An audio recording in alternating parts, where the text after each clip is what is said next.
My Lords, every person living with dementia, alongside their friends, families and carers, has their own unique and important story. The Modern Service Framework for Frailty and Dementia will consider what interventions should be supported to improve dementia care and diagnosis waiting times, which we know are too long in many areas. We are supporting earlier access to promising treatments through the MHRA NICE aligned pathway and initiatives such as the Early Access to Medicine scheme. I thank my noble friend for that reply, and I'm glad to know that she understands the importance of early diagnosis, because it is the only way that you can access drugs which will delay, though not of course cure, this disease. But families are sometimes reluctant to get a diagnosis because they don't want to recognise the reality of their relative's condition.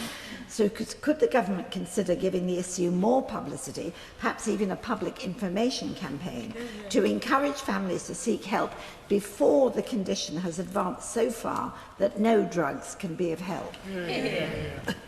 Can I start by thanking my noble friend for her tireless work and dedication to this area.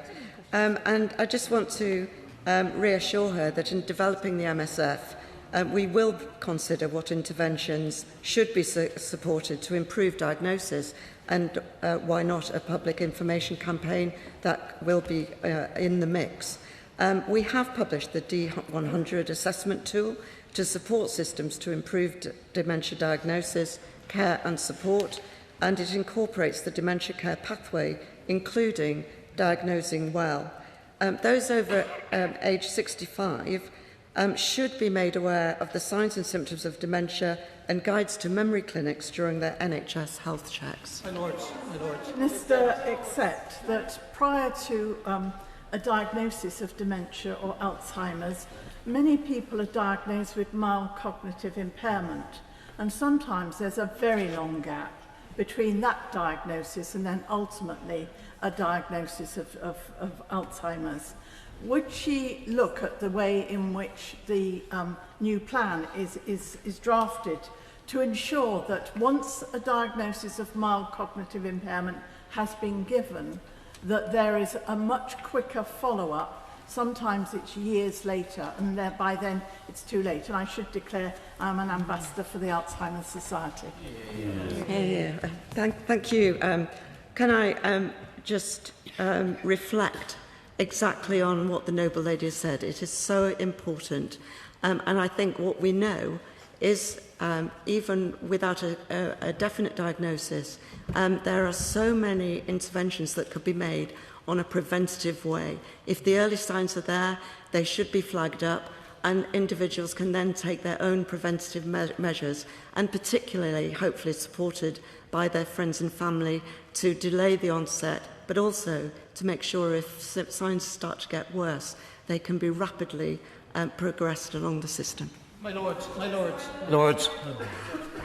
New research shows that finger prick blood tests alongside online brain tests could revolutionise dementia diagnosis and offer a low-cost, scalable way to identify people who may be at higher risk of Alzheimer's disease. So what is the government doing to support research in this area to enable the rollout of this innovative test?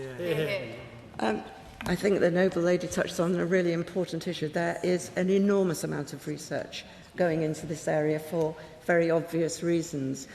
This is one area that would make so much sense, and I'm sure is being picked up. And what is important about the Modern Services Framework is that all of these measures are picked up, looked at, and the speed with which we can fast-track research now, I think, is a fundamental factor in supporting the outcomes that we're looking for. My Lords. The Minister agree with me that while the current generation of drugs is not very efficacious, and sadly more research recently has demonstrated that it's not terribly good, the most important reason for early diagnosis, as we've said, is to get the services in that people need. We're talking about nearly 1 million people now. And usually the GP isn't the person who diagnoses, it's usually the home help or the person next door. We need rapid access for people to be able to get assistance to get the diagnosis they need. Otherwise, we'll never get anywhere near medication. The noble lady is absolutely right, and the projected figures, if we stay as we are, moving forward to 2040, are frankly terrifying. I absolutely recognise what she's saying. And the other aspect, don't forget grandchildren. They spend so much time with their grandparents, and they often are the first to notice change in behaviour. And I think that picks up on Baroness Pitkeathley's point about an awareness campaign. So when people pick up on the symptoms, they know where to go, they know where to get support. Early prevention and intervention has to be the key. My Lords, early intervention can clearly be critical, but one of the barriers to early access, particularly to new drugs, is the current modelling of NICE, which sometimes in terms of its cost-benefit analysis, I think there's a level of criticism that they don't take sufficient cognizance of the health and economic impact, not simply on the carers, not simply on the person suffering from dementia, but on their family and the carers, many of whom, for instance, are missing from work for long periods of time to care for their relatives. So will the government commit to looking at that modelling to try to make sure that in the future that cost-benefit analysis is actually fit for purpose?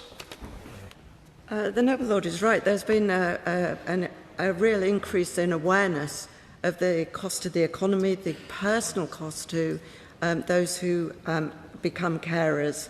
But I would just like to reassure him that the focus on research from this government is intense, but we must make sure that those drugs that are brought forward do actually have the impact that is claimed for them. I know noble lords will be aware of the current appeal into two of the drugs that are deemed to be possible. It would be completely inappropriate for me to comment as the appeal is going forward. Those cases will be heard on July the 8th, and we look forward with interest to the outcome. My Lords, NHS England's target is for at least 67% of people with dementia to receive a full diagnosis, yet we know that many areas struggle to meet that benchmark. Now, given what the noble lords have said about early intervention, but also that new Alzheimer's treatments are most effective in the earliest stages of the disease, what is the department doing to particularly target those areas that don't meet the benchmark to ensure that we are diagnosing as many patients as quickly as possible with these conditions so they can either move to adaptive care or actually be given more innovative drugs when they're available?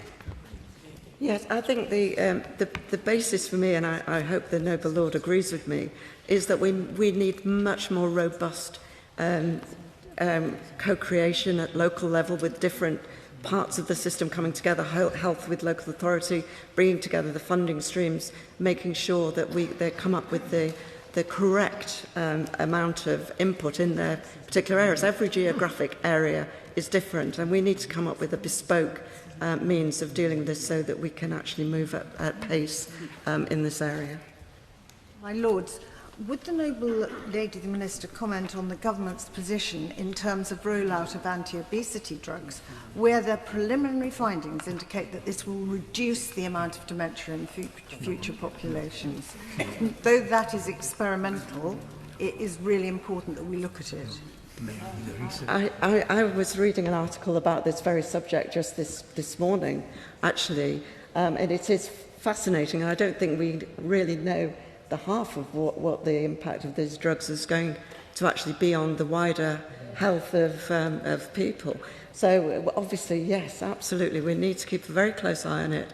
Unexpected consequences, and hopefully in this case, unexpected benefits. May I suggest that the noble Minister re-looks at the evidence produced by Novo Novartis, recently the manufacturers of Wegovy drugs for obesity reduction, whether what we just said still applies in the new study.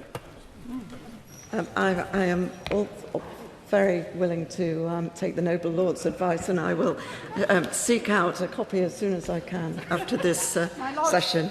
My Lords, women account for nearly 2/3 of people who suffer from Alzheimer's disease, and also 2/3 of unpaired carers for those who suffer from Alzheimer's disease. Yet women tend to receive a delayed diagnosis or misdiagnosis There are complex relationships between gender, hormones, aging, and the progression of disease. Can I request my noble friend, the Minister, to ensure that gender-specific research, diagnosis, and care are embedded in the new Women's Health Strategy refresh, as well as dementia framework?